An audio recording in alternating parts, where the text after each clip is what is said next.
لله نحمده ونستعينه ونستهديه ونعوذ بالله من شرور أنفسنا ومن سيئات أعمالنا من يهده الله فلا مضل له ومن يضلل فلا هادي له ونشهد أن لا إله إلا الله وحده لا شريك له ونشهد أن محمدا عبده ورسوله والصلاة والسلام على سيدنا محمد وعلى آله وأصحابه ومن تبعهم بإحسان إلى يوم الدين أما بعد فيا عباد الله أوصيكم وإياي أولا بتقوى الله. يقول الله تبارك وتعالى في كتابه العزيز وفرقانه المجيد: أعوذ بالله من الشيطان الرجيم بسم الله الرحمن الرحيم. يا أيها الذين آمنوا قوا أنفسكم وأهليكم نارا وقودها الناس والحجارة. صدق الله مولانا العظيم. அளவற்ற அருளாளன் நிகரற்ற அன்புடையவன் அல்லாஹு தஆலாவுடைய பெயர் நாமத்தினால் இந்த குத்பாவை நான் ஆரம்பம் செய்கிறேன். எல்லா புகழும் சர்வ வல்லமையும் கொண்டு கோடான கோடி படைப்புகளை படைத்து ரட்சித்து வருகின்ற ரப்புல் ஆலமீன் அல்லாஹு தஆலாவுக்கே சொந்தமானதாக அல்ஹம்துலில்லாஹ். ஸலாத்தும் சலாமும் அவருடைய தூதர் எங்களுடைய தலைவர் இறுதி நபி முஹம்மது முஸ்தபா ஸல்லல்லாஹு அலைஹி வஸல்லம் அவர்கள் மீதும் அவர்களுடைய குடும்பத்தவர்கள் அவர்களுடைய தோழர்கள் இந்த இஸ்லாத்திற்காக வேண்டி வரலாறு நெடுகிலும் யாரெல்லாம் கஷ்டப்பட்டார்களோ உழைத்தார்களோ உழைத்துக் கொண்டிருக்கிறார்களோ உழைப்பதற்காக வேண்டி காத்துக் கொண்டிருக்கிறார்களோ அவர்கள் அனைவர் மீதும் அல்லாஹ்வுடைய சாந்தியும் சமாதானமும் உண்டாவதாக. புனிதமான இந்த ஜும்ஆவுடைய தினத்திலே சுத்தமானவர்களாக வுது செய்தவர்களாக இஹ்திகாஃபுடைய நியத்தோடு அல்லாஹ்விடத்திலே இருந்து கூலியை எதிர்பார்த்தவர்களாக அவருடைய மாளிகையிலே அமர்ந்திருக்கின்ற அல்லாஹு தஆலாவுடைய நல்லடியார்களே, அல்லாஹ் சுப்ஹானஹு வ தஆலாவை உள்ளும் புறமும் எல்லா சந்தர்ப்பங்களிலும் எல்லா இடங்களிலும் பயந்து கொள்ளும்படி அஞ்சிக் கொள்ளும்படி தக்வா செய்து கொள்ளும்படி முதலில் எனக்கும் அப்பால் உங்களுக்கும் நான் வசியத்து செய்து கொள்ள விரும்புகிறேன். அல்லாஹ்வுடைய நல்லடியார்களே, உலகத்திலே நானும் நீங்களும் அல்லாஹ் தஆலாவால் பல்வேறுபட்ட கடமைகளோடு அனுப்பப்பட்டிருக்கிறோம். அந்த கடமைகளை நாம் சீரும் சிறப்புமாக செய்தால் மாத்திரமே மௌத்துக்கு பிறகுள்ள அந்த வாழ்க்கையில் வெற்றி கிடைக்கும் என்று உறுதியாக நம்பி இருக்கிறோம்.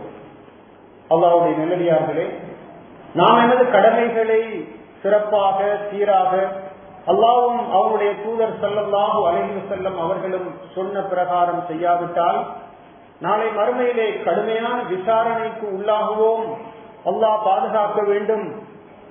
எங்களுடைய தீமை பட்டியல் அதிகமாக பாரமானதாக இருக்குமாக இருந்தால் நரகத்திலே நுழைய வேண்டும் என்றெல்லாம் நாங்கள் விசுவாசித்திருக்கிறோம். அந்த வகையிலே எங்களுடைய கடமைகளை பற்றி நாங்கள் கட்டாயமாக தெரிந்திருக்க வேண்டும். முதலாவது, நான் எனக்கு செய்ய வேண்டிய கடமை, என்னை நம்பி இருக்கின்ற என்னுடைய மனைவி மக்கள் அவர்களுக்கு நான் செய்ய வேண்டிய கடமை, என்னுடைய தாய் தகப்பனுக்கு நான் செய்ய வேண்டிய கடமை, என்னுடைய உற்றார் உறவினர்களுக்கு, நான் பிறந்திருக்கின்ற இந்த நாட்டுக்கு, நான் வாழ்ந்து கொண்டிருக்கின்ற இந்த உலகத்திற்கு, மனித சமுதாயத்திற்கென்று எத்தனையோ வகையான கடமைகளோடு நாம் இந்த உலகத்துக்கு வந்திருக்கிறோம். அல்லாஹ்வுடைய ரசூல் ஸல்லல்லாஹு அலைஹி வஸல்லம் அவர்கள் குல்லுக்கும் ராஇன் வ குல்லுக்கும் மஸ்ஊலுன் அன் ரஅய்யத்திஹி, உங்களில் ஒவ்வொருவரும் பொறுப்புதாரிகளாக இருக்கிறீர்கள், அந்த பொறுப்புகள் சம்பந்தமாக நாளை விசாரிக்கப்படுவீர்கள் என்று ஸல்லல்லாஹு அலைஹி வஸல்லம் அவர்கள் சொல்லுகிறார்கள். நாளை மறுமையிலே எங்களுடைய ஒவ்வொரு பொறுப்பு தொடர்பாகவும் மிக கவனமாக நாங்கள் எல்லோரும் கணக்கு காட்ட வேண்டி வரும். அந்த பொறுப்பிலே மிக முக்கியமான ஒரு பொறுப்பு தான் எங்களுக்கு கிடைத்திருக்கின்ற அல்லாஹ் தஆலாவால் பரிசாக தரப்பட்டிருக்கின்ற எங்களுடைய குழந்தைகள், பிள்ளை செல்வங்கள் தொடர்பாக எங்களிடத்திலே செய்யப்பட இருக்கின்ற விசாரணை. அல்லாஹ்வுடைய நல்லடியார்களே, எங்களுக்கு அல்லாஹ் தஆலா சிலருக்கு பிள்ளை செல்வத்தை கொடுக்கவில்லை, குழந்தை பாக்கியத்தை கொடுக்கவில்லை. 190% அந்த பாக்கியத்தை கொடுத்திருக்கிறார். அல்லாஹ் தஆலா குர்ஆனிலே அந்த குழந்தைகளை பற்றி சொல்லுகின்ற பொழுது சிலருக்கு இந்த ஆண் குழந்தைகளையும், இன்னும் சிலருக்கு பெண் குழந்தைகளை மட்டும், இன்னும் சிலருக்கு ஆண் குழந்தைகளையும் பெண் குழந்தைகளையும் சேர்த்து கொடுக்கின்றான், இன்னும் சிலரை பிள்ளை பாக்கியம் அற்றவர்களாக ஆக்குகின்றான் என்று குர்ஆனிலே சொல்லுகிறான். அல்லாஹ்வுடைய நல்லடியார்களே, அங்கு பிரயோகிக்கப்பட்டிருக்கின்ற வார்த்தை ஹிபத்துன் யஹபு லிமன் யஷா, தான் விரும்பியவர்களுக்கு அல்லாஹ் தஆலா அன்பளிப்பாக, பரிசாக கொடுக்கின்றான், கிஃப்டாக கொடுக்கின்றான் என்று சொல்லி அல்லாஹ் தஆலா பிரயோகிக்கின்றான். இன்னும் ஒரு இடத்திலே அல்லாஹ் தஆலா இன்னமா அம்வாலுக்கும் அவுலாதுக்கும் ஃபித்னா, நிச்சயமாக உங்களுடைய சொத்து செல்வங்களும் உங்களுடைய பிள்ளைகளும் சோதனைகள் என்று அல்லாஹ் தஆலா சொல்லுகிறான். ஒரு இடத்திலே சொல்லுகின்றான் பரிசு என்று, இன்னும் ஒரு இடத்திலே சொல்லுகின்றான் எனது குழந்தைகளை பற்றி அவர்கள் எங்களுடைய சோதனைகள் என்று. சோதனைகள் என்றால் என்ன? அவர்களை பற்றி கட்டாயமாக விசாரிப்பான்.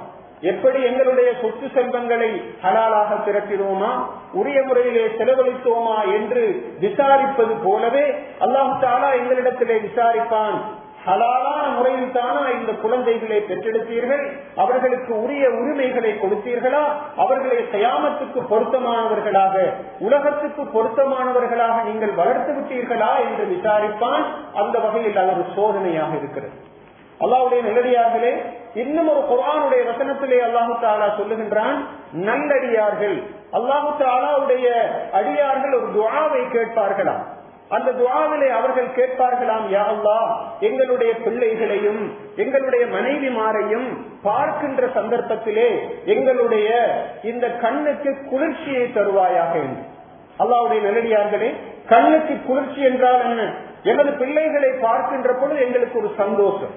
அவர்களுடைய ஈமானுடைய விஷயம், இபாதத்துக்களுடைய விஷயம், அவர்களுடைய பண்பாடு, அவர்களுடைய கல்வியினுடைய முன்னேற்றம், அவர்களை பற்றி உலகத்திலே சொல்லப்படுகின்ற அபிப்பிராயங்கள், இவற்றையெல்லாம் நல்ல முறையில் அவர்கள் அமைத்துக் கொள்கின்ற பொழுது கண்ணுக்கு குளிர்ச்சி. எனவே நல்லடியார்கள் என்ன செய்வார்கள்? அல்லாஹ்விடத்திலே கேட்பார்கள், யா அல்லாஹ், எங்களுடைய பிள்ளைகளை எங்களுக்கு கண்ணுக்கு குளிர்ச்சியாக தருவாயாக.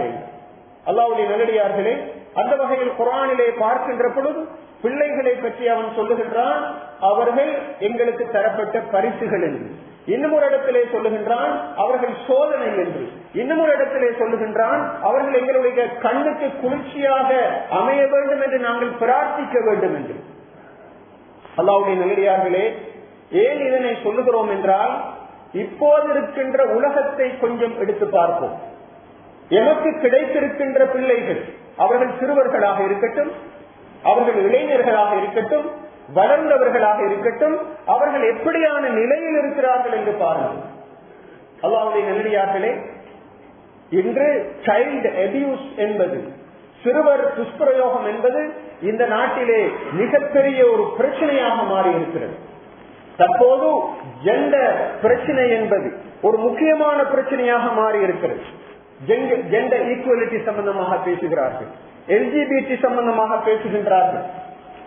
தற்போது போதை வஸ்துக்களுக்கு நிறைய பிள்ளைகள், பாடசாலை செல்கின்ற பிள்ளைகளே அடிமையாக இருக்கிறார்கள். அல்லாஹ்வுடைய நல்லடியார்களே, சிறுவர்கள், வாலிபர்கள் தங்களை பெற்றெடுத்த தாயும் தகப்பனையும் கொலை செய்கின்றவர்கள் இலங்கையில் இருக்கிறார்கள்.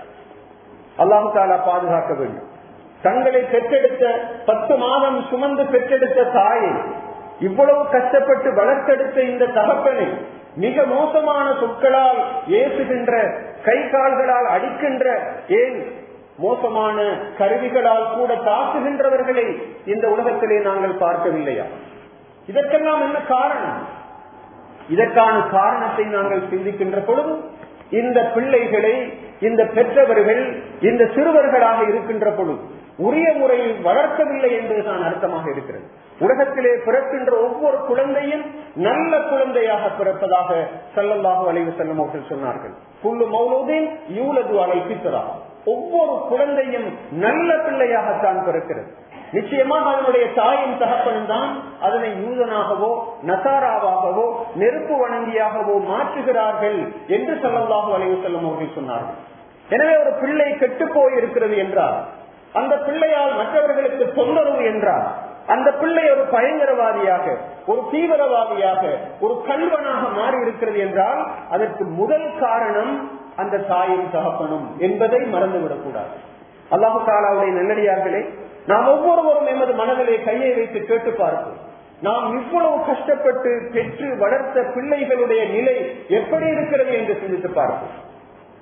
அல்லாஹ்வுடைய நல்லடியார்களே, இலங்கையில் இருக்கின்ற சிறைச்சாலைகளிலே இருக்கின்ற கைதிகளை பற்றி, பிரிசனர்ஸை பற்றி ஒரு ஆய்வு செய்து பார்த்தார்கள் அன்னை காலத்திலே. அந்த ஆய்வினுடைய முடிவு என்னவென்றால், அதிலே இருக்கின்ற கைதிகளிலே, பிரிசனர்ஸிலே 90% when they were children, அவர்கள் சிறு பிள்ளைகளாக இருக்கின்ற பொழுது அபியூஸ் பண்ணப்பட்டவர்கள், அவர்கள் எமோஷனலி அபியூஸ் பண்ணப்பட்டவர்கள், பிசிக்கலி அபியூஸ் பண்ணப்பட்டவர்கள். அப்படிப்பட்ட நிலையில் அவர்கள் இருக்கிறார்கள். செக்ஷுவலி அபியூஸ் பண்ணப்பட்டவர்கள். அதன் காரணமாகத்தான் அவர்களுடைய மனநிலை பாதிக்கப்பட்டிருக்கிறது. எனவே அவர்கள் சிறைச்சாலைகளிலே இருக்கிறார்கள் என்று ஒரு போலீஸ் அதிகாரியினுடைய ஒரு வீடியோவை பார்க்க கிடைத்தது. அல்லாஹ்வுடைய நல்லடியார்களே, சிறுவர்களாக இருக்கின்ற பொழுது அவர்களுக்கு தேவையான பாதுகாப்பு, அவர்களுக்கு தேவையான அடிப்படையான உரிமைகளை ஒரு தாயும் தகப்பனும் அந்த சமுதாயத்தினுடைய அங்கத்தவர்களும் கொடுக்க தவறுகின்ற பொழுதும் அந்த பிள்ளை மோசமான பிள்ளையாக வளரும் என்பதில் எந்த சந்தேகமும் கிடையாது. அல்லாஹ்வுடைய நல்லடியார்களே, நாங்கள் ஒரு வித்தை எடுத்துக்கொள்வோம். ஒரு மான் வித்தை நாங்கள் எடுத்துக்கொண்டால் அதனை கொண்டு போய் ஒரு பாலைவனத்திலும் நாங்கள் நாட்டலாம், ஒரு வளமான பூமியிலும் நாட்டலாம். ஒரு கொட்டை இருக்கிறது, மான் கொட்டை இருக்கிறது என்று வைத்துக் கொண்டால் அது இயற்கையிலேயே நல்லாக வளரக்கூடியது. அதனை கொண்டு போயிட்டு ஒரு கட்டாந்தரையிலே நாங்கள் வைத்தோமாக இருந்தால் அது நிச்சயமாக முளைக்க மாட்டார். மாறாக வளமான ஒரு பூமியிலே கொண்டு போய் நாட்டி அதற்கு தண்ணீர் ஊற்றி அதற்கு நாங்கள் உரம் போட்டு பசலை போட்டு வளர்ப்போமாக இருந்தால் நிச்சயமாக அது ஒரு பெரு விருட்சமாக மாறும் என்பதில் சந்தேகம் இல்லை. அது போன்றுதான் உலகத்திலே வருகின்ற ஒவ்வொரு குழந்தையும் நல்ல குழந்தையாக வளர்வதற்கான தன்மையோடு தான் அல்லாஹு தாலா படைத்திருக்கிறான். அது அல்லாஹு தாலாவுடைய திட்டம். ஆனால் அந்த பிள்ளையை மோசமானவர்களாக கெட்டவர்களாக மாற்றுவது நிச்சயமாக அந்த தாயின் தகப்பனும் தான். தாயும் தகப்பனும் அந்த பிள்ளையை கவனிக்க வேண்டும். அந்த பிள்ளைக்கு கொடுக்க வேண்டிய உரிமைகளை கொடுக்க வேண்டும். அந்த பிள்ளைக்கு அன்பு தேவை இருக்கிறது. அந்த பிள்ளையை பொறுத்தவரையிலே பாதுகாப்பு தேவை இருக்கிறது. அந்த பிள்ளை உலகத்திலே அல்லாஹு தஆலா குர்ஆனிலே சொல்லுகின்றான், உங்களை நாங்கள் பலஹீனத்திலே படைத்தோம், அதற்கு பிறகு உங்களுக்கு நாங்கள் பலத்தை தருவோம் என்று குர்ஆன் சொல்லுகிறது. அப்படியாக இருந்தால் சிறுவர்களை பொறுத்தவரையில் அவர்கள் முழுக்க தாயிலும் தகப்பனிலும் தங்கி இருக்கிறார்கள். ஒரு 2 வயது குழந்தையை நீங்கள் எடுத்து பாருங்கள். அது சுயமாக எதனையும் செய்ய மாட்டார். தாயையும் தகப்பனையும் அது எதிர்பார்த்து கொண்டிருக்கிறது. அந்த தகப்பனிடம் இருந்து அரவணைப்பு, பாதுகாப்பு, தாயிடம் இருந்து அரவணைப்பு, பாதுகாப்பு என்பவற்றை எல்லாம் அந்த பிள்ளை எதிர்பார்த்து கொண்டிருக்கிறது. அல்லாஹ்வுடைய நல்லடியார்களே, அண்மையிலே இன்னொரு ஆய்வை செய்து பார்த்தார்கள். இலங்கையிலே இருக்கின்ற எல்டர்ஸ் ஹோமிலே இருக்கின்ற பெரும்பாலான எல்டர்ஸ் வயோதிபர்களை பொறுத்தவரையில் அவர்களுடைய பிள்ளைகள் டாக்டர்ஸ், என்ஜினியர்ஸ், லாயர்ஸ், ப்ரொஃபஷனல்ஸ் எனப்படுகின்ற இப்படிப்பட்ட பெரிய தராதரங்களிலே இருப்பவர்களுடைய பெற்றோர்கள் தான் பெரும்பாலும் எல்டர்ஸ் ஹோமிலே சென்று தள்ளப்பட்டிருக்கிறார்கள். இதனுடைய ரகசியம் என்ன? இதனுடைய பின்னணி என்ன? இந்த பிள்ளைகளுக்கு இந்த தாயின் தகப்பனும் இந்த பிள்ளைகள் சிறுவர்களாக இருக்கின்ற பொழுது கல்வியை கொடுத்தார்களே தவிர அந்த பிள்ளைகளுக்கு தேவையான ஆன்மீக பண்புகளை, ஸ்பிரிச்சுவல் நீட்ஸ் என்று நாங்கள் சொல்லுகின்றோம், இமோஷனல் நீட்ஸ் என்று நாங்கள் சொல்லுகிறோம், இமோஷனல் இன்டெலிஜென்ஸ் என்று இப்போது சைக்காலஜிஸ்ட் பேசிக் கொண்டிருக்கிறார்கள். இதனை நாங்கள் பூர்த்தி செய்யவில்லை. அந்த பிள்ளைகள் ஈவிரக்கமற்றவர்களாக, அல்லாஹ்வுடைய பயமற்றவர்களாக, நாளை மறுமையிலே நான் விசாரிக்கப்படுவேன் என்ற பயமற்றவர்களாக வளர்ந்ததன் காரணமாக, வளர்க்கப்பட்டதன் காரணமாக அவர்கள் பெரியவர்களாக மாறியதற்கு பின்னால் தம்மை வளர்த்தவர்கள் யார், தங்களுக்கு பங்களிப்பு செய்தவர்கள் யார், தமக்கு கண்ட்ரிபியூட் பண்ணவர்கள் யார் என்பதை மறக்கின்ற ஒரு சூழ்நிலை ஏற்படுகிறது. அந்த மனிதனை அல்லாஹ்வோடு சம்பந்தப்படுத்த வேண்டும், இபாதத்துக்களோடு சம்பந்தப்படுத்த வேண்டும். லுக்மான் அலைஹிஸ்ஸலாம் அவர்கள் தன்னுடைய மகனை பார்த்து செய்த உபதேசம் குர்ஆனிலே ஒரு முழு பேஜுக்கும் வந்திருக்கிறது. அந்த சூராவுக்கு அல்லாஹு தஆலா சூரத்து லுக்மான் என்று பெயர் வைத்திருக்கின்றார். அவர் தன்னுடைய மகனை அழைத்து, யா புனைய, என்னுடைய அன்புக்குரிய மகனே என்று இரக்கமாக பேசி அந்த மகனுக்கு தேவையான அடிப்படையான வழிகாட்டல்களை அந்த சூறாவிலே வழங்குவதை அல்லாஹு தஆலா அங்கு அழகாக குறிப்பிடுகின்றார். அவர் சொல்லுகிறார், என்னுடைய அருமை மகனே, அல்லாஹு தாலாவுக்கு ஷிர்க் வைக்க வேண்டாம். அல்லாஹு தாலா உன்னை பார்த்து கொண்டிருக்கிறான்.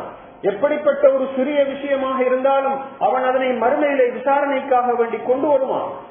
நீ தாய் தகப்பனுக்கு கட்டுப்பட வேண்டும், நீ பெருமை அடிக்க கூடாது, ஒரு சத்தத்தை நீ தாழ்த்திக் கொள்ள வேண்டும் என்று அந்த பிள்ளைக்கு தேவையான ஈமானுடைய வழிகாட்டல், அந்த பிள்ளைக்கு தேவையான இபாதத்துடைய வழிகாட்டல், அந்த பிள்ளைக்கு தேவையான அஹ்லாக்குடைய வழிகாட்டல் என்று எதனையும் விட்டு வைக்காமல் அந்த தகப்பன் அந்த பிள்ளைக்கு தனக்கு அருகில் வைத்துக் கொண்டு உபதேசிப்பதை நாங்கள் குர்ஆனிலே பார்க்கின்றோம்.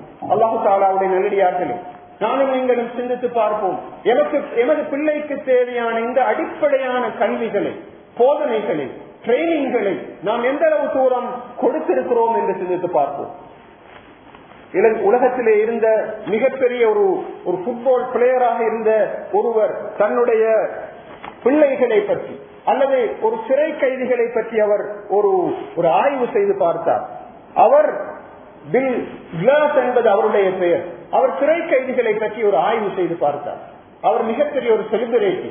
அவர் உலகத்திலே இருந்த ஒரு மிக முக்கியமான ஒரு மனிதர். அப்படிப்பட்டவரை பார்த்து மக்கள் எல்லோரும் ஆச்சரியப்படக்கூடிய அளவுக்கு ஒரு முக்கியமான ஒருவர் 1960களிலே ஒரு ஆய்வை செய்து பார்த்தார். அவர் சிறைகளுக்கு சென்று ஆய்வு செய்து பார்த்த பொழுது அவர் சொன்ன விஷயம் I didn't see a single prisoner who loved his father. நான் சிறை கைதிகளை சென்று பார்த்தேன், அவர்களில் ஒருவரையாவது நான் காணவில்லை, தன்னுடைய தகப்பனை அன்பு வைத்த ஒருவரையாவது நான் காணவில்லை. சிறை கைதிகளிலே இருப்பவர்கள் பல்வேறுபட்ட காரணங்களுக்காக வேண்டி சிறைக்கு போயிருக்கலாம். ஆனால் அவர்களில் எவரும் தன்னுடைய தகப்பனை அன்பு வைத்த எவரையும் காணவில்லை என்று அவர் தன்னுடைய ஆய்விலே சொல்லி காட்டுகிறார். அல்லாஹ்வுடைய நல்லடியார்களே, தகப்பன் பிள்ளைகள் மீது அன்பு காட்டவில்லை என்றார். அந்த ஃபாதர்ஹுட் என்பது சரியான முறைக்கு பிரயோகிக்கப்படவில்லை என்றார். அந்த ஃபாதர் தன்னுடைய பொறுப்பை மிகச் சரியாக செய்யவில்லை என்றால் அந்த பிள்ளைகள் சிறைக்கு போவார்கள் என்பதில் எந்த சந்தேகமும் கிடையாது. அல்லாஹ்வுடைய நல்லடியார்களே, அவர் சொல்லுகின்ற அந்த முடிவை நீங்கள் பாருங்கள். அந்த சிறையில இருந்த ஆயிரக்கணக்கான அகதிகளை கைதிகளை நான் பேட்டி கண்டேன். அவர்களை பொறுத்தவரையில் அந்த ஆய்வினுடைய முடிவு என்னவென்றால், அவர்களில் யாரும் தன்னுடைய தகப்பனை நேசிக்கவில்லை, விரும்பவில்லை. தகப்பனால் அவர்களுக்கு கிடைக்க வேண்டிய அன்பு, பராமரிப்பு கிடைக்காததன் காரணமாகத்தான் அவர்கள் குற்றவாளிகளாக மாறி இருக்கிறார்கள் என்று அவர் தன்னுடைய ஆய்விலே சொல்லி காட்டுகிறார். அல்லாஹ் தஆலாவுடைய நல்லடியார்களே, நான் இப்போது பேசிக் கொண்டிருப்பது தகப்பன்மாரோடு, இங்கு தாய்மார் இல்லை. மதகூடை பொறுத்தவரையில் நாங்கள் அதிகமாக பேசலாம். ஆனால் ஒவ்வொரு தகப்பனும் தனது மனதிலே கையை வைத்து கேட்டு பார்ப்போம், நான் எனது பிள்ளைக்கு கொடுக்க வேண்டிய இந்த உரிமைகளை எந்த அளவு கொடுத்திருக்கின்றேன்? ஒவ்வொரு நாளும் நான் என்னுடைய பிள்ளையோடு எத்தனை நிமிஷங்களை நான் கடத்துகின்றேன்? காலையிலே 6 மணிக்கு வீட்டிலிருந்து சென்றால் பெற்றோர்களை பொறுத்தவரையில் இரவு 9 மணி 10 மணிக்கு தான் வீட்டுக்கு வருவார்கள். அந்த பிள்ளையினுடைய சுக துக்கங்களிலே அவர்கள் பங்கெடுப்பதில்லை. அந்த பிள்ளையினுடைய நோய் என்ன? அந்த பிள்ளை பாடசாலைக்கு சென்று விட்டு வந்ததற்கு பின்னால் அந்த பிள்ளையினுடைய தொப்பி புத்தகங்களை நான் எடுத்து பார்க்கின்றேன். அந்த பிள்ளை அகதியாவுக்கு போனதா? அந்த பிள்ளை மதரசாவுக்கு போனதா? அந்த பிள்ளையினுடைய ஃப்ரெண்ட்ஸ் யார்? அந்த பிள்ளையினுடைய மன எழுச்சிகள், தேவைகள் என்ன? அந்த பிள்ளைக்கு என்ன பிரச்சனை இருக்கிறது என்பதனை கவனிப்பதற்கு பெற்றோருக்கு நேரம் கிடையாது. தாயை பொறுத்தவரையில் தாயினுடைய நிலை இன்னும் கவலைக்கிடமாக இருக்கிறது. ஒரு நாளைக்கு ஒரு 4 சீரியலை அவள் பார்ப்பாள், அல்லது போனோடு தன்னுடைய காலத்தை முழுமையாக கடத்தி கொண்டிருப்பாள். தன்னுடைய வீட்டிலே இருக்கின்ற சமையல், தன்னுடைய வீட்டிலே இருக்கின்ற அந்த தொலைக்காட்சி பெட்டி, அதே நேரத்திலே அந்த வீடை துப்புரவாக்குவது என்று அடிப்படையான கடமைகளை அந்த பெண் செய்து கொண்டிருக்கலாம். ஆனாலும் கூட தன்னுடைய பிள்ளையை பற்றி பார்ப்பதற்கு, தன்னுடைய பிள்ளையினுடைய விவகாரங்களை பார்ப்பதற்கு அந்த தாய்க்கு நேரம் கிடையாது. அல்லாஹ்வுடைய நல்லடியார்களே, நாம் ஒவ்வொருவரும் சிந்தித்து பார்ப்போம். நாம் காலம் கடந்த ஞானத்தை பற்றி யோசிக்க முடியாது. நாம் அதற்காக வேண்டி திட்டமிட வேண்டும். எமது பிள்ளைகள் எங்களுக்கு துஆ செய்ய வேண்டும் என்று நாங்கள் எதிர்பார்த்தால், எமது பிள்ளைகள் சாலிஹானவர்களாக இருக்க வேண்டும் என்று நாங்கள் எதிர்பார்த்தால், தேகாரோக்கியம் உள்ளவர்களாக இருக்க வேண்டும் என்று நாங்கள் எதிர்பார்த்தால், உலகத்தில் இருக்கின்ற ஒவ்வொருவரும் எனது பிள்ளையை பற்றி நல்ல பிள்ளை என்று சொல்ல வேண்டும் என்று நாங்கள் எதிர்பார்த்தால், கட்டாயமாக அதற்கு முயற்சி தேவைப்படுகிறது. அதற்காக வேண்டி நாங்கள் ஒவ்வொருவரும் முயற்சிகளை செய்ய வேண்டியவர்களாக இருக்கிறோம். அல்லாஹு தஆலாவுடைய நல்லடியார்களே, சில வகையான ஏற்பாடுகளை இஸ்லாத்திலே நாங்கள் பார்க்கின்றோம். அந்த ஏற்பாடுகள் எந்த ஒரு மதத்திலும் எந்த ஒரு கொள்கையிலும் கிடையாது. அல்லாஹ்வுடைய தீனில் மாத்திரம்தான் இருக்கிறது. ஒரு சாலிஹான பிள்ளை ஒன்று எங்களுக்கு தேவை என்று நாங்கள் எதிர்பார்த்தால் முதலாவது செய்ய வேண்டிய வேலை, நாம் திருமணம் முடிப்பதற்கு முன்னால் இருந்து அதற்கு பிளான் பண்ண வேண்டும். எப்படி திருமணம் முடிப்பதற்கு முன்னால் இருந்து பிளான் பண்ணுவது என்று யோசிக்கலாம். நீங்கள் எங்களுக்கு வர இருக்கின்ற துணை நல்ல துணையாக, சாலிஹான துணையாக, ஈமான் உள்ள துணையாக, இபாதத்துக்களிலே ஆர்வம் உள்ள ஒரு துணையாக, சாலிஹான அமல்களை செய்யக்கூடிய ஒரு துணையாக, அதே நேரம் நல்ல பண்பாடுகள் கொண்ட ஒரு துணையாக, இஸ்லாத்தை நேசிக்கக்கூடிய, முஸ்லிம்கள் மீது அன்புள்ள, இந்த உலகத்திலே நல்ல விஷயங்களை செய்ய வேண்டும் என்ற துணையாக, ஸ்பௌஸாக அது கட்டாயமாக இருக்க வேண்டும் என்பதிலே கவனமாக இருக்க வேண்டும். அல்லாஹ்வுடைய நல்லடியார்களே, ஸல்லல்லாஹு அலைஹி வஸல்லம் அவர்கள் சொன்னார்கள், உங்களிடத்திலே ஒரு ஆண் வருகின்றான், இதா ஜாஅக்கும் மன் தரலௌன தீனஹு, அவருடைய தீனுடைய விஷயத்திலே, அவருடைய அமானத்து விஷயத்திலே உங்களுக்கு திருப்தி இருக்கிறது என்றால் அவருக்கு தான் நீங்கள் திருமணம் முடித்து கொடுக்க வேண்டும். ஒரு பெண்ணை பற்றி சொல்லுகிறார்கள், அந்த பெண்ணை பொறுத்தவரையில் எத்தனையோ காரணங்களுக்காக அவனை திருமணம் முடிக்கப்படுகிறார். அழகுக்காக, பணத்திற்காக, குடும்ப கௌரவத்திற்காக என்றெல்லாம் முடிக்கப்படுகிறார். ஆனால் அந்த பெண் மார்க்கமுள்ள ஒரு பெண்ணை நீ அடைந்து கொள் என்று ஸல்லல்லாஹு அலைஹி வஸல்லம் அவர்கள் சொன்னார்கள். அல்லாஹ்வுடைய நல்லடியார்களே, மார்க்கமுள்ள ஒரு கணவன், மார்க்கமுள்ள ஒரு மனைவி அமைந்தால் அந்த ரெண்டு பேருக்கும் கிடைக்கின்ற பிள்ளை அல்லாஹ்வுடைய அருளின் காரணமாக சாலிஹான பிள்ளையாக, நல்ல பிள்ளையாக வருவதற்கான வாய்ப்புகள் அதிகம் இருக்கின்றன. ஒவ்வொருவரும் சிந்தித்து பார்ப்போம். எமது வீட்டிலே இருக்கின்ற கணவன் அல்லது மனைவி எனப்படுகின்ற இந்த ரெண்டு பேரில் ஒருவர் எந்த அளவு தூரம் இந்த பிள்ளைகளுக்கு முன்மாதிரியாக இருக்கிறார். சாலிஹான ஒரு பெண் தன்னுடைய கருவறையிலே ஒரு பிள்ளையை சுமக்கின்ற சந்தர்ப்பத்திலே அவள் குர்ஆனை ஓதுவார், zikr செய்வார், அல்லாஹ் தஆலாவை பயப்படுவார். அந்த வீட்டிலே இந்த, அதாவது நாங்கள் சொல்லுகின்ற இந்த புரோக்கன் ஃபேமிலிஸ் என்ற ஒரு சூழ்நிலை அங்கு காணப்பட மாட்டாது. கருவிலே வளர்கின்ற சந்தர்ப்பத்திலேயே அந்த பிள்ளை வெளியே இருக்கின்ற எல்லா காட்சிகளையும் பார்த்து கொண்டுதான் இருக்கிறது, கேட்டுக்கொண்டுதான் இருக்கிறது. தற்போது கைனகாலஜிஸ்ட் சொல்லுவார்கள், பிள்ளைகளை பொறுத்தவரையில் கருவிலே இருக்கின்ற சந்தர்ப்பத்திலேயே நீங்கள் பாதுகாப்பாக இருக்க வேண்டும். நீங்கள் நினைக்க வேண்டாம் பிள்ளை வெளியே வந்ததற்கு பின்னால் தான் உங்களை பார்க்கிறது, பின்பற்றுகிறது என்று. அந்த பிள்ளைக்கு கருவிலே இருக்கின்ற பொழுதே தாய் தகப்பனுடைய மன எழுச்சிகள், அவர்களுடைய பிரச்சனைகள், அவருடைய பேச்சுவார்த்தைகள் எல்லாம் அந்த பிள்ளையிலே தாக்கத்தை விளைவிக்கின்றன என்று சொல்லுகிறார்களே. நானும் நீங்களும் சிந்தித்து பார்ப்போம், எந்த அளவு தூரம் இந்த ஸ்டெப்பை நாங்கள் சரியாக கடந்து வந்திருக்கிறோம். இரண்டாவதாக, கருவிலே பிள்ளை வளர்கின்ற சந்தர்ப்பத்திலே அதற்கு முன்னால், அதாவது திருமணம் செய்து விட்டோம், சாலிஹான பெண்ணொன்றை அடைந்து விட்டோம், அல்லது சாலிஹான ஒரு கணவனை அடைந்து விட்டோம். இப்போது கணவனும் மனைவியும் உடலுறவு கொள்ளுகின்ற பொழுது, அவர்கள் தாம்பத்திய உறவு கொள்ளுகின்ற பொழுது கட்டாயமாக அவர்கள் என்ன செய்ய வேண்டும்? துஆ செய்ய வேண்டும். அல்லாஹும்ம ஜன்னிபின ஷைத்தான் வ ஜன்னிபிஷ் ஷைத்தான மா ரஸக்தனா. யா அல்லாஹ், ஷைத்தானை விட்டு எங்களை நீ பாதுகாப்பாயாக, எங்கள் இருவரையும் நீ பாதுகாப்பாயாக. பாருங்கள் எப்படி முக்கியமான ஒரு கட்டத்திலே, மேலும் எங்களுக்கு நீ அருளை இருக்கின்ற இந்த குழந்தைகளையும் ஷைத்தானை விட்டு நீ பாதுகாப்பாயாக என்று அந்த சந்தர்ப்பத்திலே துஆ செய்து கொண்டுதான் அந்த உடல் உறவு எனப்படக்கூடிய அந்த விஷயத்தில் கூட நாங்கள் ஈடுபட வேண்டும் என்று ஸல்லல்லாஹு அலைஹி வஸல்லம் அவர்கள் எங்களுக்கு கற்றுத் தருகிறார்கள். அதே நேரம் கருவிலே குழந்தை வளர்ந்து கொண்டிருக்கின்ற பொழுது ரப்பி ஹபிலி மினஸ் சாலிஹீன், எனக்கு சாலிஹான பிள்ளைகளை தருவாயாக என்று துஆ செய்ய வேண்டும். கண்ணுக்கு குளிர்ச்சியான பிள்ளையை தருவாயாக என்று துஆ செய்ய வேண்டும். அது அல்லாஹு தஆலாவிடத்திலே ஏற்றுக்கொள்ளப்பட்ட ஒரு துஆவாக மாறுகின்ற பொழுது நிச்சயமாக அல்லாஹு தஆலா அதனை அங்கீகரிப்பான். அந்த பிள்ளை பிறந்தவுடன் அந்த பிள்ளையினுடைய காதிலே பாங்கு சொல்ல வேண்டும், நல்ல பெயரை வைக்க வேண்டும், ஹத்னா செய்ய வேண்டும், அதே நேரம் அகீகா கொடுக்க வேண்டும், 2 வருடங்கள் பாலூட்ட வேண்டும் என்றெல்லாம் மிக துல்லியமாக எங்களுடைய மார்க்கத்திலே சொல்லப்பட்டிருக்கிறது. நாம் எந்த அளவு தூரம் இந்த பிள்ளைகளுக்குரிய இந்த உரிமைகளை கொடுத்திருக்கிறோம் என்று சிந்தித்து பார்ப்போம். அல்லாஹ்வுடைய நல்லடியார்களே, 7 வயதானால் அந்த பிள்ளையை தொழும்படி நாங்கள் சொல்ல வேண்டும். 10 வயதாகியும் கூட அந்த பிள்ளை தொழவில்லை என்றால் அந்த பிள்ளைக்கு அடித்து நாங்கள் தொழுவிக்க வேண்டும். அதே நேரம் அந்த பிள்ளைகளை ஆண் பிள்ளைகள் பெண் பிள்ளைகள் என்று வருகின்ற பொழுது அவர்களை படுக்கையிலே பிரிக்க வேண்டும் என்றெல்லாம் ஸல்லல்லாஹு அலைஹி வஸல்லம் அவர்கள் சொல்லியிருக்கிறார்கள்.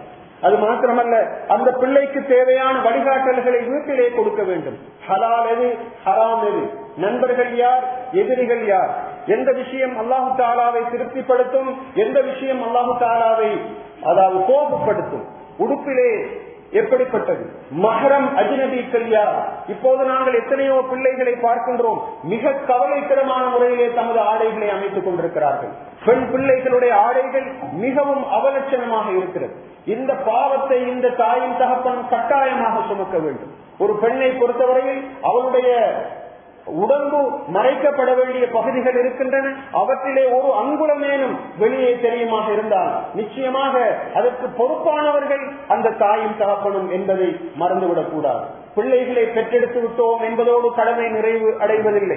அந்த பிள்ளைகளுக்கு தேவையான சட்ட திட்டங்களை, அந்த பிள்ளைகளுக்கு தேவையான ஒழுங்குகளை, திக்ருகளை, ஔராதுகளை நாம் சொல்லிக் கொடுக்க வேண்டும். அது மிக முக்கியமான ஒரு பகுதி.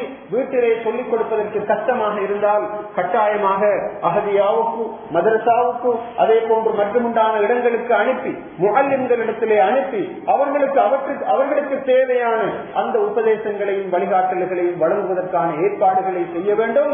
அப்படி இல்லாவிட்டால் நாம் எவ்வளவுதான் கஷ்டப்பட்டாலும், எவ்வளவுதான் உடுப்புகளை வாங்கி கொடுத்தாலும், எத்தனை டியூஷனுக்கு தான் நாங்கள் அனுப்பினாலும் அவையெல்லாம் தேவை. ஒரு பிள்ளைக்கு உடுப்பு தேவை, அந்த பிள்ளை பாடசாலைக்கு போக வேண்டும், கல்வி கற்க வேண்டும், சுகையினமாகினால் மருந்தெடுத்து கொடுக்க வேண்டும், எல்லாமே தேவை. ஆனால் அந்த பிள்ளைக்கு தேவையான அடிப்படையான மார்க்க கல்வி, மார்க்க பயிற்சி, இவற்றை அந்த பிள்ளைக்கு நாங்கள் கொடுக்க வேண்டும். அதே போன்றுதான் அந்த பிள்ளையோடு நாங்கள் மிக முக்கியமான ஒரு நீடாக, ஒரு தேவையாக இருப்பது அந்த பிள்ளையின் மீது இரக்கம், அந்த பிள்ளையின் மீது பாசம். அந்த பிள்ளையினுடைய தேவை, அடிப்படையான ஒரு தேவையாக இருப்பது பாதுகாப்பு தேவை. அந்த பிள்ளையினோடு இரக்கமாக இருக்க வேண்டும். இன்று சிந்தித்து பாருங்கள், ஜும்ஆவுக்கு நாங்கள் வந்தோம். எங்களிலே எத்தனை பேர் எமது பிள்ளைகளை சந்தித்து விட்டு வருகின்ற பொழுது அந்த பிள்ளைகளை முத்தமிட்டு விட்டு வந்தோம் என்று சிந்தித்து பாருங்கள். வீட்டிலே இருக்கின்ற மனைவியாக இருக்கலாம், பிள்ளைகளாக இருக்கலாம், அவர்களை பிரிந்து வருகின்ற சந்தர்ப்பத்திலே வீட்டிலே இருப்பவர்களோடு நாம் முத்தம் கொடுத்து விட்டு நாங்கள் வருவது ரசூல் ஸல்லல்லாஹு அலைஹி வஸல்லம் அவர்களுடைய சுன்னாவாக இருக்கிறது. அது எங்களுடைய ரிலேஷன்ஷிப்பை இன்னும் பலப்படுத்தக்கூடியதாக இருக்கிறது. எங்களுக்கும் அவங்களுக்கும் இடையில் இருக்கின்ற அந்த பாண்டை அது அதிகப்படுத்தக்கூடியதாக இருக்கிறது. சில தகப்பன்மார் இருக்கிறார்கள், அவர்கள் அந்த பிள்ளைகள் கிடைத்ததிலிருந்து இதுவரைக்கும் தங்களுடைய பிள்ளைகளை கிஸ் பண்ணியது கிடையாது என்றால் அது எவ்வளவு பெரிய ஒரு அநியாயம் என்று சிந்தித்து பாருங்கள். ஒருமுறை ரசூலுல்லாஹி ஸல்லல்லாஹு அலைஹி வஸல்லம் அவர்கள் தன்னோடு சிறுவர்களை வைத்து கொஞ்சிக் கொண்டு முத்தமிட்டுக் கொண்டிருக்கிறார்கள். அந்த இடத்துக்கு வருகிறார்கள் ஒரு சஹாபி, யா ரசூலல்லாஹ், எனக்கு எத்தனையோ பிள்ளைகள் இருக்கிறார்கள், நான் யாரையுமே இவ்வாறு முத்தமிட்டது கிடையாது என்று சொன்ன பொழுது ஸல்லல்லாஹு அலைஹி வஸல்லம் அவர்கள் சொல்லுகிறார்கள், உன்னுடைய உள்ளத்தில் இருந்து அல்லாஹு தஆலா இரக்கத்தை பிடுங்கிக் கொண்டதற்கு நான் என்ன செய்ய என்று அவர்கள் கேட்கிறார்கள். அல்லாஹ்வுடைய நல்லடியார்களே, எந்த அளவு தூரம் அந்த இரக்கம். அந்த பிள்ளைகளை அழைக்கின்ற பொழுது அழகான பெயர்களால் அழைப்பது, பெயர்களால் அழைப்பது எப்படி போனாலும் அந்த பிள்ளைகள் விருப்பமான அந்த ஒரு பெயரை நாங்கள் ஷோட்டாக சொல்வதாக இருக்கலாம். ஸல்லல்லாஹு அலைஹி வஸல்லம் அவர்கள் தன்னுடைய மனைவிமாரை, தன்னுடைய பிள்ளைகளை சுருக்கமான பெயர்களால் அழைப்பார்கள். அதற்கான காரணம் என்ன? அவர்கள் மீது கொண்ட அந்த அன்பின் காரணமாக. ஒருமுறை ஸல்லல்லாஹு அலைஹி வஸல்லம் அவர்கள் தொழுது கொண்டிருக்கிறார்கள் மஸ்ஜிது நபவியிலே. அங்கு தொழுகை நடந்து கொண்டிருக்கிறது. மக்கள், சஹாபாக்கள் நூற்றுக்கணக்கானவர்கள் அவர்களை பின்துயர்ந்து தொழுது கொண்டிருக்கிறார்கள். அந்த நேரத்திலே ஸல்லல்லாஹு அலைஹி வஸல்லம் அவர்கள் மிக நீண்ட நேரம் சுஜூதிலே இருக்கிறார்கள். சஹாபாக்களுக்கு ஆச்சரியமாகிவிட்டது. ஸல்லல்லாஹு அலைஹி வஸல்லம் அவர்களுடைய உயிர் பிரிந்து விட்டதோ என்று நினைக்கக்கூடிய அளவுக்கு அவர்களுடைய நிலை அப்படியே தொடர்கிறது. இப்போது தொழுகை முடிகிறது. ஸல்லல்லாஹு அலைஹி வஸல்லம் அவர்களிடத்திலே சஹாபாக்கள் கேட்கிறார்கள், யா ரசூலல்லாஹ், என்ன காரணத்தினால் நீங்கள் தொழுகையை இவ்வளவு வழக்கத்துக்கு மாறாக சுஜூதை நீட்டினீர்கள் என்று கேட்டதற்கு ஸல்லல்லாஹு அலைஹி வஸல்லம் அவர்கள் சொல்லுகிறார்கள், என்னுடைய பேரப்பிள்ளைகள் இருவரும் ஹசன் ஹுசைனும் என்னுடைய தலையிலே ஏறிக்கொண்டார்கள். எனக்கு சுஜூதிலிருந்து எழும்ப முடியாமல் போய்விட்டது. அவர்கள் 2 பேரும் தங்களுடைய தேவைகளை முடிக்கும் வரைக்கும் நான் பொறுமையாக இருந்தேன், அவர்களை அவசரப்படுத்த நான் விரும்பவில்லை என்று சொல்லுகிறார்கள் ஸல்லல்லாஹு அலைஹி வஸல்லம் அவர்கள். பாருங்கள், மஸ்ஜிது நபவியிலே தொழுகை நடக்கிறது, இமாமத்து செய்கிறார்கள் ஸல்லல்லாஹு அலைஹி வஸல்லம் அவர்கள். நூற்றுக்கணக்கான சஹாபாக்கள் பின்னால் இருந்து மாமூம்களாக இருக்கிறார்கள்.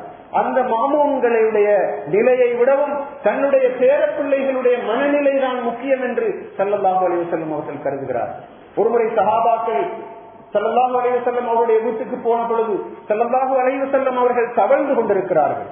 அந்த நேரத்திலே பார்த்தால் அவர்களுடைய முதுகுக்கு மேலால் ஹசனும் ஹுசைனும் சவாரி செய்து கொண்டிருக்கிறார்கள் ரலியல்லாஹு அன்ஹுமா.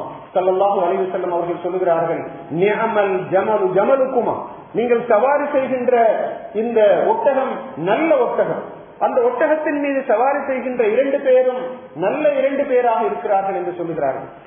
அல்லாஹ்வுடைய நல்லடியார்களே, ரசூலுல்லாஹி ஸல்லல்லாஹு அலைஹி வஸல்லம் அவர்கள் எவ்வளவு பிஸியான ஒரு மாமனிதர், அவர்கள் எவ்வளவு பொறுப்புகளோடு இருக்கிறார்கள். தன்னுடைய பேர பிள்ளைகளுடைய மனநிலையை அவர்கள் விளங்கி இருந்தார்கள். நான் எவ்வளவு பிஸியாக இருக்கலாம், சிலர் வியாபாரத்திலே பிஸியாக இருக்கலாம், சிலர் தாவா பணியிலே பிஸியாக இருக்கலாம், இன்னும் சிலர் அவர்களுடைய மற்றுமுண்டான விஷயங்களிலே பிஸியாக இருந்தாலும் எங்களுடைய மனைவிக்கு, எங்களுடைய பிள்ளைகளுக்கு ஒதுக்க வேண்டிய நேரத்தை நாங்கள் ஒதுக்கி அவர்களோடு அன்பாக செலவழிப்பதற்கு எங்களுக்கு நேரம் இல்லை என்றால், நாங்கள் வயோதிபர்களாக மாறியதற்கு பின்னால் எங்களுக்காக வேண்டிய அவர்கள் நேரம் ஒதுக்க மாட்டார்கள், எங்களை அவர்கள் உதாசீனம் செய்வார்கள். அல்லாஹ்வுடைய நல்லடியார்களே, இந்த விஷயத்திலே நாங்கள் கவனம் இல்லாத போது அதனுடைய விஷயத்தின் அறுவடையை நாங்கள் கவனமாக அறுவடை செய்ய வேண்டி வரும். கடைசியாக ஒரு விஷயத்தை ஞாபகப்படுத்த விரும்புகின்றோம். பிள்ளைகளுடைய வளர்ப்பு என்பது வெறுமனே ஆர்டர்ஸ்களை போட்டு இருப்பது அல்ல. மகனே நீ பள்ளிக்கு போக வேண்டும், மகனே நீ குர்ஆன் ஓத வேண்டும், மகனே நீ பொய் சொல்லக்கூடாது என்று சொல்வதுதான் ஒரு தகப்பன் தாயுடைய பொறுப்பு அல்ல. அவர்கள் முன்மாதிரியாக இருக்க வேண்டும், அவர்கள் ரோல் மாடல்களாக இருக்க வேண்டும். அல்லாஹ்வுடைய நல்லடியார்களே, ஒரு தகப்பன் சுபகுடைய தொழுகைக்கு பள்ளிக்கு போவதை பிள்ளைகள் காண வேண்டும், சுபகு தொழுது விட்டு வந்து வீட்டிலே குர்ஆன் ஓதுவதை அந்த பிள்ளைகள் பார்க்க வேண்டும், தாயும் தகப்பனும் தஹஜ்ஜுடைய தொழுகைக்கு எழும்புவதை அவர்கள் பார்க்க வேண்டும், வீட்டுக்கு வருகின்ற விருந்தினர்களை அன்போடு ஆதரவோடு அவர்கள் வரவேற்பதை அந்த பிள்ளை பார்க்க வேண்டும், தாயும் தகப்பனும் சலாம் சொல்வதை அந்த பிள்ளை பார்க்க வேண்டும், தாயும் தகப்பனும் வீட்டிலே அன்பாக இரக்கமாக 2 பேரும் பேசிக் கொள்வதை அந்த பிள்ளை பார்க்க வேண்டும். இதுதான் முன்மாதிரி என்பது, சிறந்த முன்மாதிரி. நீங்கள் எவ்வளவு பேசினாலும் எவ்வளவு ஓடர்களை போட்டாலும் கூட உங்களுடைய வாழ்க்கையிலே முன்மாதிரி இல்லை என்றால் நிச்சயமாக அந்த பிள்ளைகளுடைய வாழ்க்கையிலே அதனை கண்டுகொள்ள முடியாது என்பதை நாங்கள் இந்த இடத்திலே பார்த்துக் கொள்கின்றோம். அல்லாஹ்வுடைய நல்லடியார்களே, நியூக்ளியர் ஃபேமிலி என்று சொல்வார்கள், எக்ஸ்டெண்டட் ஃபேமிலி என்று சொல்வார்கள். நாம் எல்லோரும் பெரும்பாலும் நியூக்ளியர் ஃபேமிலியோடு சம்பந்தப்பட்டவர்கள். ஒரு வீட்டிலே தாயும் தகப்பனும் பிள்ளைகளும் மாத்திரம் இருக்கின்ற பொழுது அதனை நாங்கள் நியூக்ளியர் ஃபேமிலி என்று சொல்வோம். அந்த ஃபேமிலி ஸ்டெப், அந்த ஃபேமிலி என்ற அந்த நெட் வந்து எந்த விதமான ஓட்டைகளும் இல்லாத ஒரு நெட்டாக இருக்க வேண்டும்.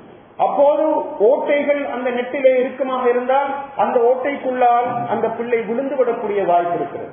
எனவே நாங்கள் அந்த ஃபேமிலி இன்ஸ்டிடியூஷனை நல்ல முறையில் நாங்கள் பாதுகாக்க வேண்டும். கணவனுக்கும் மனைவிக்கும் இடையிலான பாண்ட் நன்றாக இருக்க வேண்டும், பிள்ளைகளுக்கும் தாய் தகப்பனுக்கும் இடையிலான பாண்ட் நன்றாக இருக்க வேண்டும், அந்த இன்ஸ்டிடியூஷன் நன்றாக இருக்க வேண்டும். அது ஒன்று.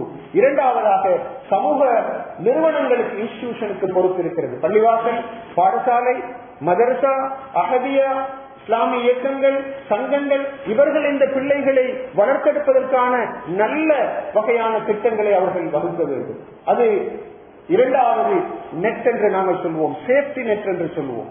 மூன்றாவது சேஃப்டி நெட் தான் இந்த சோசியல், இந்த சிஸ்டம் என்பது. இந்த சமூகத்திலே இருக்கின்ற மனிதர்கள் இந்த பிள்ளைகளை அரவணைக்க வேண்டும், அவர்களுக்கு தேவையான என்கரேஜ்மெண்டை நாங்கள் கொடுக்க வேண்டும். சமூகத்திலே அப்படிப்பட்ட ஒரு நல்ல ஒரு சிஸ்டம் ஒன்று இருக்குமாக இருந்தால் அந்த பிள்ளைகள் சமூகத்தினால் பாதுகாக்கப்படுவார்கள்.